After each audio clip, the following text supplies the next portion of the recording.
Hello बच्चों, स्वागत है आप सभी का आपकी ऑनलाइन अर्थशास्त्र की क्लासेस में। आज इस वीडियो में हम अपना 11वीं कक्षा का विषय लेकर चलेंगे और 11वीं कक्षा के हम पाठ 5 में आ गए हैं। तो पाठ 5 को आज हम शुरू करेंगे। हमारे पाठ का नाम है आंकड़ों का प्रस्तुतिकरण। और प्रस्तुतिकरण के साथ कैसा प्रस्तुतिकरण है? पाठ्य व सारणीय प्रस्तुतिकरण। यानी कि इस पाठ के अंदर हम आंकड़ों के प्रस्तुतिकरण के बारे में पढ़ेंगे और जो प्रस्तुतिकरण का पाठ्य रूप है और सारणीय रूप है उसके बारे में हम पढ़ेंगे। बहुत ही छोटा सा हमारा ये चैप्टर है, 2 वीडियोस के अंदर ही हम इस चैप्टर को कंप्लीट कर देंगे। तो ये हमारा इस पाठ का भाग 1 है, पार्ट 1 है। तो चलते हैं, शुरू करते हैं अपना आंकड़ों का प्रस्तुतिकरण।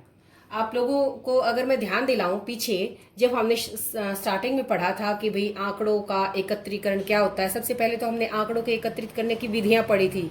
सैंपल विधि पढ़ी थी हमने और जनगणना विधि पढ़ी थी। इसके अलावा सैंपल के और कई सारे मेथड करे थे और फिर हमने बताया था कि भाई सबसे पहले हम आंकड़ों को एकत्रित करते हैं। ठीक है, आंकड़ों का एकत्रीकरण, फिर हमने व्यवस्थीकरण, जो पार्ट 4 था हमारा उसके अंदर हमने आंकड़ों का व्यवस्थीकरण पढ़ लिया। तो व्यवस्थीकरण के बाद किसकी बारी आती है? इसके बाद आती है प्रस्तुतिकरण की बारी। तो इस पाठ के अंदर हम क्या पढ़ेंगे? हमने आंकड़ों को एकत्रित करना सीख लिया, उनका वर्गीकरण और व्यवस्थीकरण करना सीख लिया। अब आंकड़ों का प्रस्तुतिकरण हम कैसे कर सकते हैं? तो आंकड़ों के प्रस्तुतिकरण के रूप को हम इस पाठ के अंदर पढ़ेंगे। तो सबसे पहले हमें प्रस्तुतिकरण क्या है इसकी परिभाषा को समझना पड़ेगा। तो प्रस्तुतिकरण की परिभाषा बहुत ही आसान है। आंकड़ों को स्पष्ट और व्यवस्थित रूप से, तरीके से प्रकट करना। क्या है कि भाई आंकड़ों को साफ सुथरा, स्पष्ट करके, अलग अलग करके, व्यवस्थित, वर्गीकृत करके ऐसे तरीके से प्रकट करना ताकि उन्हें आसानी से समझा जा सके, समझकर उचित परिणाम निकाले जा सके। तो कितनी आसान सी परिभाषा है। प्रस्तुतिकरण क्या हुआ कि भाई आंकड़ों को हमें समझना है, सरल रूप में लिखना है, वर्गीकरण करना है और ऐसे तरीके से प्रकट करना है कि हम आसानी से उसको क्या कर सके, समझकर परिणाम निकाल सके। उसे ही हम क्या कहेंगे? आंकड़ों का प्रस्तुतिकरण। तो ये तो हुई आंकड़ों के प्रस्तुतिकरण की परिभाषा, जिसमें समझकर, व्यवस्थित करके उसको ऐसे प्रकट करना कि हम उसे आसानी से उससे रिजल्ट निकाल सके। ठीक है, अब आंकड़ों के प्रस्तुतिकरण के तरीके क्या क्या है? तो मेनली इसके तरीके कितने हैं? 3 तरीके हैं। नंबर 1 पर पाठ्य या वर्णनात्मक प्रस्तुतिकरण। पाठ्य प्रस्तुतिकरण भी कह सकते हैं इसे, वर्णनात्मक प्रस्तुतिकरण भी कह सकते हैं। दूसरा है सारणीय प्रस्तुतिकरण और तीसरा है चित्रमय प्रस्तुतिकरण। अब आप लोगों को पता होना चाहिए कि जब मैंने ऊपर पाठ का नाम आप लोगों को बताया है तो पाठ के अंदर मैंने 2 ही नाम बताए थे।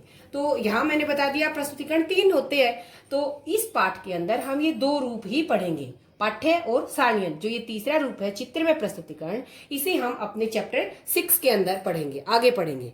तो आज इस वीडियो के अंदर पहले हम करते हैं पाठ्य प्रस्तुतिकरण और फिर करेंगे हम सारणीय प्रस्तुतिकरण। तो पाठ्य या वर्णनात्मक प्रस्तुतिकरण क्या होता है, इसे समझना पड़ेगा, इसकी परिभाषा समझनी पड़ेगी। तो क्या होता है पाठ्य प्रस्तुतिकरण? पाठ्य का एक अंश, पाठ्य पाठ्य ये समझ लीजिए आप, पाठ जो आप पाठ पढ़ रहे हैं उस पाठ का एक भाग, किताब के अंदर जो लिखा हुआ हम पढ़ते हैं तो वो क्या है? वो पाठ्य प्रस्तुतिकरण है। जब हम उसको लिखते हैं, हिंदी में लिखकर जो पढ़ते हैं, तो पाठ्य का एक अंश, पाठ का एक अंश जिसका हम अध्ययन करते हैं, जिसे हम पढ़ते हैं, तो अध्ययन की विषय वस्तु का वर्णन या उसका अंश ही क्या कहलाएगा? पाठ्य प्रस्तुतिकरण। जैसे मैंने ब्लैक बोर्ड के ऊपर आपके सामने ये लिखा है तो इसे हम पढ़ेंगे, तो ये पढ़ना यही क्या है? हमारा पाठ्य है। इसका अध्ययन करना विषय वस्तु का। तो किताब के अंदर, बुक के अंदर, पाठ में जो लिखा हुआ होता है, जो पाठ के रूप में हम हिंदी में जो लिखते हैं, वो क्या है? हमारा पाठ्य है। उसे हम वर्णनात्मक, मतलब हमने उस पाठ का वर्णन किया है। तो पाठ्य प्रस्तुतिकरण या वर्णनात्मक प्रस्तुतिकरण क्या कहलाएगा? जिसमें पाठ का एक अंश होता है या अध्ययन की विषय वस्तु के अंदर उसका वर्णन किया जाता है, तो उसे हम क्या कहेंगे? पाठ्य प्रस्तुतिकरण। बिल्कुल आसान रूप में आप लिख सकते हैं कि पाठ का एक भाग, पाठ का एक अंश जिसे हम पढ़ते हैं, जो हिंदी में लिखा हुआ होता है, उसे ही हम क्या कहेंगे? पाठ्य या वर्णनात्मक प्रस्तुतिकरण कहेंगे।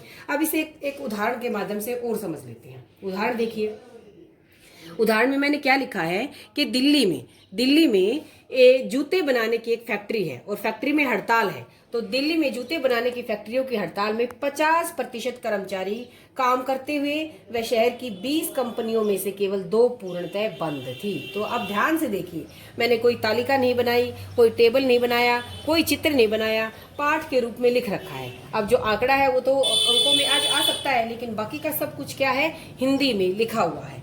तो दिल्ली में जूते बनाने की एक फैक्ट्री की हड़ताल थी। हड़ताल में 50% कर्मचारी काम कर रहे थे और शहर की जो 20 कंपनियां थी उसमें से 2 ही पूर्ण रूप से बंद थी। ये लिखा है। अब इसको आप ध्यान से देखेंगे तो इसे हम क्या कहेंगे कि ये पाठ्य प्रस्तुतिकरण है। लेकिन इस पाठ्य प्रस्तुतिकरण को पढ़ना बहुत जरूरी है।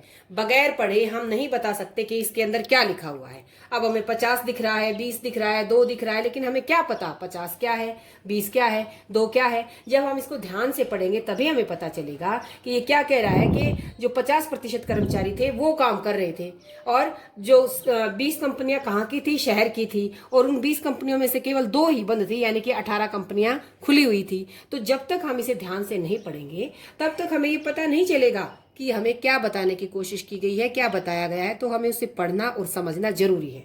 तो पाठ्य प्रस्तुतिकरण क्या होगा? जब हम इस तरह से पाठ के रूप में हिंदी में लिखते हैं अपने आंकड़ों को, अपने परिणाम को। अब देखते हैं इस विधि की उपयुक्तता। उपयुक्तता यानी कि ये विधि कहाँ पर इसका विधि का प्रयोग करना उचित रहेगा, ठीक रहेगा। तो सबसे पहला इसका कहाँ पर उचित रहेगी कि जब आंकड़ों की संख्या क्या हो, बहुत अधिक ना हो, थोड़े से आंकड़े हो। जैसे ऊपर मैंने बताया अभी ये 2-3 आंकड़े थे, तो आंकड़े बहुत अधिक नहीं होने चाहिए, क्योंकि हिंदी के रूप में, पाठ के रूप में लिखकर थोड़ी सी छोटी सी बात को तो हम लिख सकते हैं, लेकिन बहुत लंबा चिट्ठा हम हिंदी में ऐसे लिखकर बताना सही नहीं होगा। तो ये विधि कब उपयुक्त रहेगी? जब आंकड़ों की संख्या क्या हो, बहुत ज्यादा ना हो। अब आता है इस विधि के दोष। क्या दोष है इस विधि में, क्या कमियां हैं? हम इस विधि का बहुत कम प्रयोग करते हैं। क्यों करते हैं ऐसा? तो सबसे पहला क्या है? पूर्ण रूप से पढ़ना आवश्यक, जो कि मैं आपको बता चुकी हूं अभी कि जब तक मैं इन 2 लाइनों को पढ़ूंगी नहीं ध्यान से, मेरे को क्या पता चलेगा कि 50% कर्मचारी कौन है, 50% क्या है, 20 क्या है, 2 क्या है। तो क्या है, इसको पढ़ना बहुत आवश्यक है। और केवल नजर लगाने से ही, नजर डालने से हमारे परिणाम गलत हो सकते हैं। क्योंकि अगर मैं इसे ध्यान से ना पढ़ूं, 50% कर्मचारी काम कर रहे थे, यहाँ पर काम करते हुए हैं। ये नहीं है कि 50% काम नहीं कर रहे थे, काम करते हुए। दूसरा, जो 20 कंपनियां हैं वो क्या है? 20 कंपनियां कुल थी, उनमें से 2 ही बंद थी। अब ये 2 खुली भी हो सकती हैं। तो जब तक मैं इसे ध्यान से पढ़ूंगी नहीं, तब तक समझना इसे मुश्किल है। तो ये इसका दोष हो जाता है कि इसे पूर्ण रूप से पढ़ना आवश्यक है। केवल नजर डालना इसके लिए सही नहीं रहेगा, उससे हमारे गलत परिणाम हो सकते हैं। तो ये इसकी उपयुक्तता हो गई, इसके दोष हो गए। पाठ्य प्रस्तुतिकरण होता क्या है, ये भी हो गया। इसके बाद आता है हमारा दूसरा प्रस्तुतिकरण, जो कि क्या है? सारणीयन प्रस्तुतिकरण। तो अब सारणीयन प्रस्तुतिकरण के बारे में पढ़ेंगे। सारणीयन प्रस्तुतिकरण के में क्या लिखा हुआ है कि आंकड़ों को स्तंभों एवं कॉलमों या पंक्तियों के रूप में प्रकट करना, व्यवस्थित करना क्या कहलाएगा? सारणीयन कहलाएगा। अब ये आपको थोड़ा सा अलग लगेगा। आंकड़ों को स्तंभ, अब ये स्तंभ क्या है, ये कॉलम क्या है, या लिख दिया मैंने पंक्तियों के रूप में व्यवस्थित करना। व्यवस्थित करने की जगह मैं प्रकट करना भी लिख सकती हूँ कि जो हमारे आंकड़े हैं उनको स्तंभों या कॉलमों में या फिर पंक्तियों में अगर हम ऐसे तरीके से उनको प्रकट करें, व्यवस्थित करें, तो उसे क्या कहेंगे? हम सारणीयन प्रस्तुतिकरण कहेंगे। तो इससे समझने के लिए जरूरी है स्तंभ और कॉलम के बारे में। तो स्तंभ क्या होते हैं? देखो मैंने यहाँ पर 2 खड़ी लाइनें बना रखी हैं। जब इस तरह से जो 2 खड़ी लाइनें होती हैं, जब भी हम कोई तालिका बनाते हैं तो उसके अंदर कुछ खड़ी लाइनें होती हैं, कुछ पड़ी लाइनें होती हैं। तो जो खड़ी लाइनें होती हैं उन्हें क्या कहते हैं? हम कॉलम कहते हैं या स्तंभ कहते हैं। तो एक जब इस तरह से हम लाइन बनाएंगे इस तरह से, तो जो ये खड़ी लाइनें हैं ये क्या है? हमारे कॉलम है, स्तंभ है। और जो ये पड़ी लाइनें हैं ये क्या है? हमारी पंक्तियां हैं। तो आंकड़ों को इस तरह से टेबल बनाकर कुछ खड़ी और कुछ पड़ी यानी कि कॉलमों और पंक्तियों के रूप में प्रकट करना, व्यवस्थित करना क्या कहलाएगा? सारणीयन कहलाएगा। तो परिभाषा तो इसकी भी बहुत आसान है, सारणीयन होता है ये। इसके बाद देखते हैं हम इस सारणीयन के अंदर कुछ भाग होते हैं, कुछ चीजें होती है। तो कौन कौन से वो भाग होते हैं? तो आसान, बहुत ही आसान है हमारा ये टॉपिक। देखिए सबसे पहले क्या होएगा? सारणी की संख्या होगी। क्योंकि कई बार हम बहुत सारी सारणियां बनाते हैं, बहुत सारी टेबल्स बनाते हैं, तो हम उसके ऊपर लिखते हैं नंबर 1, नंबर 2, नंबर 3, तो कौन सी है? तो सबसे पहले सारणी का भाग में क्या लिखेंगे कि सारणी की संख्या क्या है, पहली, दूसरी, 1, 2, 3, 4 कौन सी है। दूसरा है शीर्षक। अब जो सारणी है वो किसके बारे में है, उसका कोई हेडिंग तो उसकी होनी चाहिए ना। तो शीर्षक क्या होता है? हेडिंग होती है। तो हेडिंग कैसी होनी चाहिए? बहुत ही आसान सी, सरल होनी चाहिए, स्पष्ट, बिल्कुल देखते ही पता चल जाए कि भाई इसके अंदर क्या मिलेगा। और छोटा सा नाम होना चाहिए, बहुत बड़ा नाम नहीं होना चाहिए। जैसे अब ये मैंने पाठ ही लिखा तो पाठ के ऊपर पाठ का नाम लिखा, तो ये क्या है? एक तरह से इसकी हेडिंग है। तो शीर्षक का मतलब क्या होता है? हेडिंग होता है। तो शीर्षक कैसा हो? सरल हो, स्पष्ट हो, छोटा हो। इसके बाद तीसरे नंबर पर आता है सारणी का भाग शीर्ष टिप्पणी।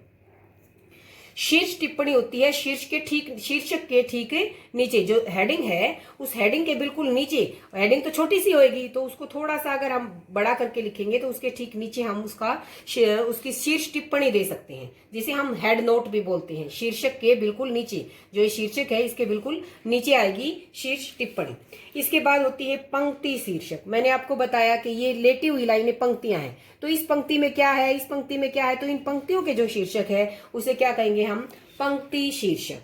नंबर 5 पर इसका भाग है उपशीर्षक। उपशीर्षक होता है जो हमारे स्तंभ थे, कॉलम थे, यानी कि जो हमारी खड़ी लाइनें थी उनका जो हेडिंग होती है, उनका जो शीर्षक होती है उसे क्या कहेंगे हम, उपशीर्षक। तो उपशीर्षक क्या हुआ, कॉलमों या स्तंभों की जो हेडिंग होती है उसे कहेंगे हम उपशीर्षक। इसके बाद आगे देखिए, अगला है क्लेवर या क्षेत्र। फिर उसके नीचे उसके अंदर जो सारा होता है लिखा हुआ, ये तो हेडिंग वगैरह हो गई, पंक्तियों की हेडिंग हो गई, कॉलमों की हेडिंग हो गई। उसके बाद उसके नीचे जो सारा होता है दैट इज क्लेवर या क्षेत्र हम उसको कहेंगे, जो मटेरियल जिसके अंदर हम सारा अपना लिखेंगे। और लास्ट में आते हैं हम, अगर हमें कोई खास बात, कोई विशेष बात लिखनी है तो हम टिप्पणी दे सकते हैं। और सबसे नीचे लिखेंगे हम स्रोत, के हमने जो भी ये आंकड़े इकट्ठे किए हैं ये कहाँ से किए हैं, कहाँ से लिए हैं।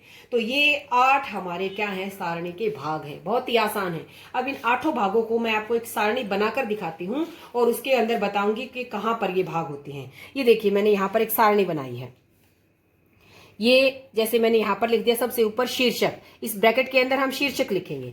ठीक है, जैसे मैंने कोई भी शीर्षक लिख दिया कि भाई क्लास 10वीं का रिजल्ट, ठीक है, रिजल्ट ऑफ 10th, तो इस तरह से ये क्या हो जाएगा, उसका हेडिंग, यहाँ पर हम शीर्षक लिखेंगे। इसके बिल्कुल नीचे, ये मैंने बताया शीर्षक के बिल्कुल नीचे क्या होती है, शीर्ष टिप्पणी।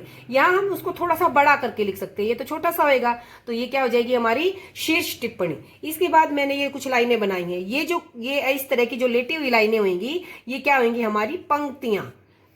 और पंक्तियों के अंदर हम इस पंक्ति में क्या लिखेंगे, इस पंक्ति में क्या लिखेंगे, ये क्या हो जाएंगे हमारे पंक्तियों के शीर्षक। और जो ये खड़ी लाइनें हैं ये क्या है, हमारे स्तंभ या कॉलम। इस कॉलम के अंदर मैं क्या लिखूंगी, वो हो जाएगा हमारा उपशीर्षक। इस कॉलम में क्या लिखूंगी, वो इस कॉलम का उपशीर्षक। और इसमें जहां यहाँ पर जो लिखूंगी वो क्या हो जाएगा, इस कॉलम का उपशीर्षक। और जो ये बाकी का एरिया रह गया, ये सारा एरिया, यहाँ पर जो भी मैं आंकड़े लिखूंगी इनके अंदर, वो हो जाएगा हमारा क्लेवर या क्षेत्र। और यहाँ पर लास्ट में लिखते हैं हम टिप्पणी, कोई भी इनके बारे में विशेष बात है। जैसे हम मैप ही भरते हैं तो मैप के अंदर हम नीचे लिखते हैं ना कि ये वाला कलर ये दिखा रहा है, ये वाला कलर ये दिखा रहा है, तो वो क्या होती है, वो एक तरह से टिप्पणी होती है। और लास्ट में क्या लिखेंगे हम, स्रोत, कि हमने ये जितने भी आंकड़े थे सारे जहां से लिए हैं, वो आंकड़े हमने कहाँ से लिए हैं, किसी मैगजीन से लिए हैं, किसी किताब से लिए हैं, कहाँ से लिए हैं, तो यहाँ पर हम उनका स्रोत लिखेंगे। तो मेरे ख्याल से आज हमने काफी कर लिया है और अगली वीडियो में हम अपने पाठ को कंप्लीट भी कर लेंगे। तो आज हमने पढ़ लिया कि भाई हमारा आंकड़ों का प्रस्तुतिकरण होता क्या है, और प्रस्तुतिकरण का जो पहला रूप है पाठ्य प्रस्तुतिकरण, उसके बारे में पढ़ा, उसकी परिभाषा, उसका उदाहरण, कहाँ प्रयोग करना इसका ठीक रहेगा, फिर उसके दोष। इसके बाद हमने पढ़ा सारणीयन क्या होता है, सारणीयन की परिभाषा, एक अच्छी सारणी में कौन कौन से भाग होते हैं, और एक सारणी का प्रारूप हमने देखा कि सारणी किस प्रकार की होती है। तो इस प्रकार से आज का मेरे ख्याल से हमारा काम काफी हो गया है। तो नेक्स्ट वीडियो के अंदर पार्ट 2 के अंदर हम अपने चैप्टर 5 को कंप्लीट कर लेंगे। आज के लिए इतना ही। आप सभी का बहुत बहुत धन्यवाद।